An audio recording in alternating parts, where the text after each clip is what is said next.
नमस्कार किसान भाइयों, आपका स्वागत है मेरे YouTube चैनल में।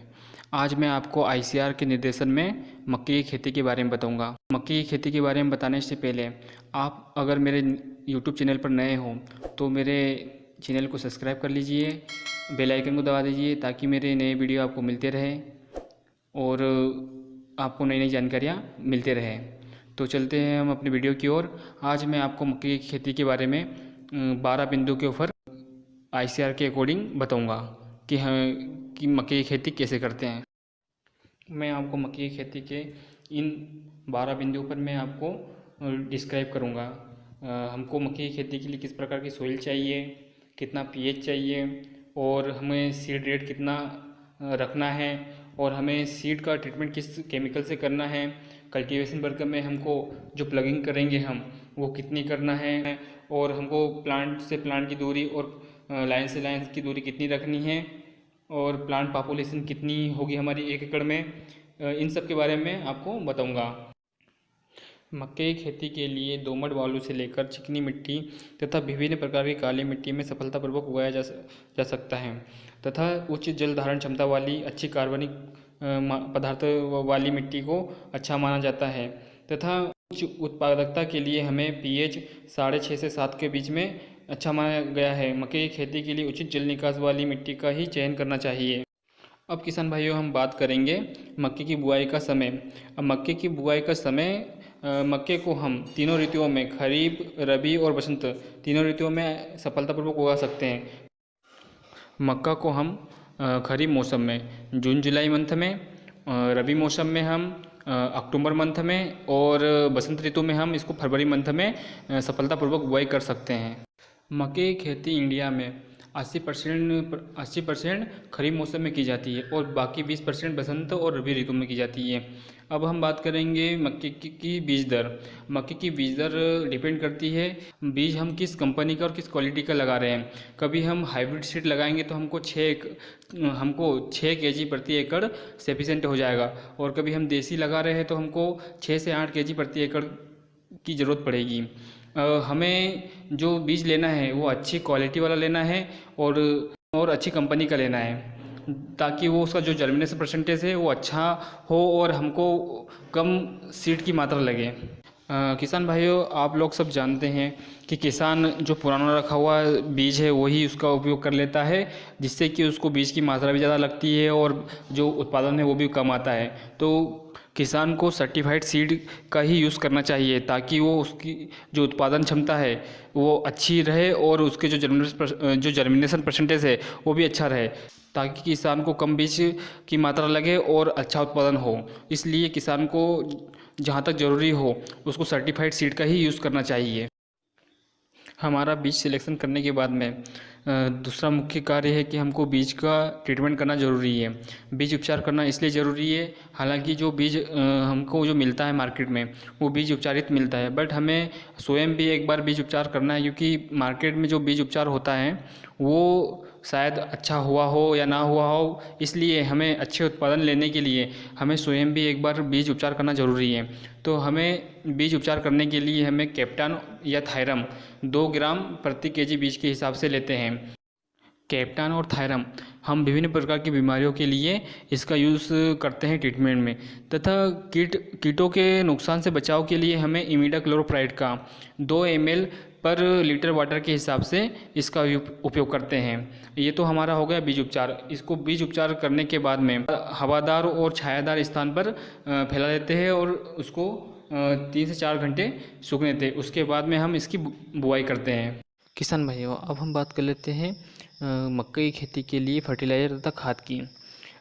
खाद हम बुआई के 15 दिन पहले हम दे देते हैं।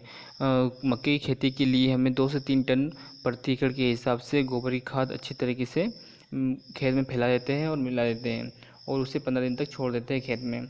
इसके बाद हमें जो फर्टिलाइज़र देना है वो है हमें 60 से 70% नाइट्रोजन, 35 से 40% फास्फोरस और 35 से 40% पोटास, और इसके साथ साथ हमको जिंक की मात्रा भी 10% देनी है, ताकि जो हमारे खेत में जिंक की कमी हो तो उसकी पूर्ति हो जाए।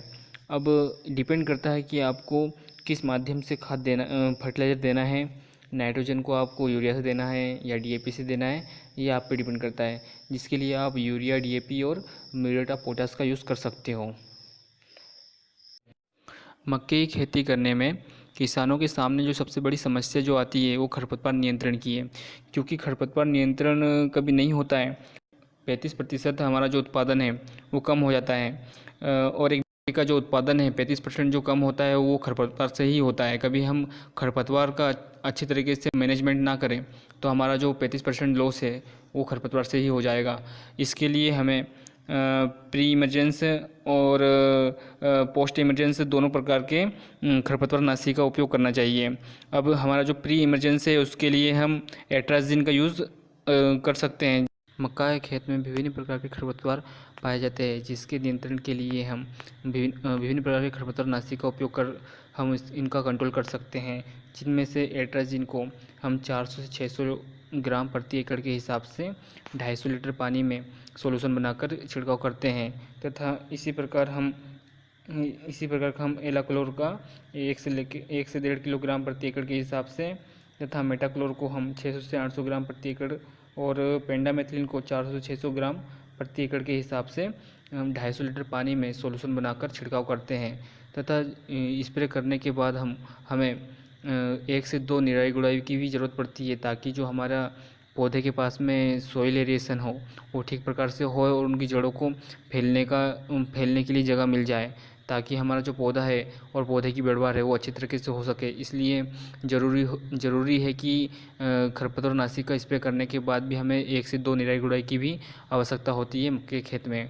इसके बाद हम बात करते हैं मक्के के विभिन्न प्रकार के कीट पतंगे, जिसमें से तना छेदक और गुलाबी छेदक जो कि मक्के के खेत में काफ़ी नुकसान पहुंचाता है। इसके नियंत्रण के लिए हम अंकुरण के 10 से 12 दिन के बाद हम क्लोरोपाइरीफास का 1.5 ml पर लीटर पानी के हिसाब से, या फिर डाईमेथोड 30 का 500 ml प्रति एकड़ के हिसाब से छिड़काव करते हैं। मक्के का दूसरा मुख्य कीट है एफिड। ये एफिड भी मक्के के खेत में काफ़ी नुकसान पहुंचाता है। इसके नियंत्रण के लिए हम अंकुरण के 20 दिन के बाद हम कार्बोरिल का 50 WP 400 ग्राम प्रति एकड़ के हिसाब से, या डाईमेथोड 30 को 200 ml प्रति एकड़ के हिसाब से हम छिड़काव करते हैं, जिससे कि ये कंट्रोल हो जाता है। किसान भाइयों, आपसे एक बात और कहना चाहूँगा, कभी आप किसी भी इंसेक्ट के लिए कोई सा स्प्रे करते हैं किसी भी दवाई का, और कभी उस दवा से उससे रिजल्ट नहीं मिलता है, तो सेम दवा का छिड़काव नहीं करें, क्योंकि सेम दवा का छिड़काव करोगे तो फिर सेकंड टाइम भी आपको रिजल्ट नहीं मिलेगा। इसलिए आप दवाई चेंज करके स्प्रे करें तो आपको रिजल्ट ज़रूर मिलेगा। क्योंकि जब हम एक पहले इंसेक्टिसाइड से कभी उसका छिड़काव करते हैं और उसका रिजल्ट नहीं मिलता है, तो इसका मतलब ये होता है कि वो उस इंसेक्टिसाइड का रेसिस्टेंस हो चुका है, मतलब उसके ऊपर उस दवाई का कोई प्रभाव नहीं पड़ेगा। इसलिए आपको दवाई का चेंज करना ज़रूरी है। अब हम बात करेंगे कि मक्का के खेत में कौन कौन सी बीमारियां होती है और उसके क्या रोकथाम है, इसके बारे में हम बात करेंगे। मक्का की फसल में मुख्यतः डाउनी मिल्ड्यू, चारकोल रोट और रस्ट मुख्य रूप से रोग लगते हैं। इनके कंट्रोल के लिए हम बुआई के 20 दिन के बाद हम मेटालेक्सिल का 400 ग्राम प्रति एकड़ के हिसाब से, या मेनकोजेब 2 ग्राम प्रति लीटर के हिसाब से हम स्प्रे करते हैं। तथा दूसरा जो रोग है चारकोल रोट और रस्ट, इसकी रोकथाम के लिए हम ट्राइकोडर्मा वायरिडी का 1 किलोग्राम प्रति एकड़ के हिसाब से छिड़काव करते हैं, और इसके अलावा हम मेनकोजेब 500 ग्राम प्रति एकड़ के हिसाब से छिड़काव करते हैं, जिससे कि इन बीमारियों के ऊपर हम कंट्रोल कर सकते हैं। ये तो हो गए मक्का के विभिन्न प्रकार के कीट पतंगे और रोग, उनके उपचार। अब किसान को इस बात का ध्यान रखना है कि जो इंसेक्ट जो जिस टाइम पर अटैक कर रहा है पौधे के ऊपर, उसी टाइम पर उसका स्प्रे हो जाए तो बेटर होगा, उसी टाइम पर कंट्रोल हो जाए तो अच्छा रिजल्ट मिलेगा। यदि कभी हम 1 या 2 दिन भी कभी लेट करते हैं तो जो हमारा डैमेज परसेंटेज है वो बढ़ जाएगा, और हमारा जो नुकसान है वो अधिक होगा। तो हम फिर कंट्रोल करेंगे तो उसके बाद में हमको छिड़काव करने से कोई फ़ायदा नहीं होगा। इस प्रकार हम मक्के की खेती करते हैं तो उत्पादन हमारा करीब 35 से 40 क्विंटल प्रति एकड़ आराम से आ जाएगा। आशा करता हूँ कि आपको मेरा ये वीडियो अच्छा लगा होगा। कभी मेरा वीडियो अच्छा लगा होगा तो शेयर करिए, कमेंट्स करिए और लाइक करिए।